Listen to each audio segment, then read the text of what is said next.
स्वागत छ। आज साउन 15 को विशेष दिन भएकाले हामीले घरमै मिठो खीर बनाएका छौँ। साउन 15 मा खीर खाने परम्परा भएकाले हामी सबै परिवार मिलेर यो दिन मनाउँदैछौँ। साथीहरू, मैले खीर कुकरमा बनाएकी छु। कुकरमा बनाउँदा छिटो पाक्ने भएकाले मलाई यसरी बनाउन सजिलो लाग्छ। साथीहरू, सबैभन्दा पहिले मैले दुध उमाले, त्यसपछि चामल, चिनी र किसमिस हाले, त्यसलाई राम्ररी चलाएँ। त्यसपछि मैले साबुदाना पनि थोरै थियो मसँग, अलिकति त्यो पनि हालिदिएँ। अनि ल्वाङ र सुकमेल पनि हालेँ। मलाई खीरमा अलिकति मरिचको धुलो हाल्न एकदम मनपर्छ, किनकि यसले मिठो बास्ना र फरक स्वाद दिन्छ।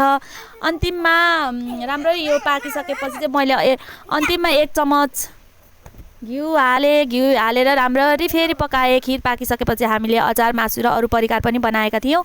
दिदीले सेलरोटी पनि ल्याइदिनु भएको थियो। मेरो बच्चाहरूले खुसी हुँदै खीर र सेलरोटी खाँदैछन्। साथीहरू, त्यसपछि हामी सबै परिवार एकै ठाउँमा बसेर खीर खायौँ। साथीहरू, त्यसपछिबाट भने आजको हाम्रो साउन 15 चाहिँ यसरी मनायौँ। साथीहरू, अब भने हामी चाहिँ सबैजना बसेर खीर सेलरोटीहरू सबैजना खाँदैछौँ। साथीहरू, हामी चाहिँ रमाइलो गर्दै ठट्टा गर्दै खाइरहेछौँ। साथीहरू, हामीले चाहिँ यसरी मनायौँ साउन 15। हजुरहरूले चाहिँ कसरी मनाउनु भयो कमेन्ट मार्फत आफ्नो प्रतिक्रिया जनाइदिनु होला। र भिडियो मन परे लाइक, सेयर, कमेन्ट, सब्सक्राइब गर्न नबिर्सिनु होला। धन्यवाद।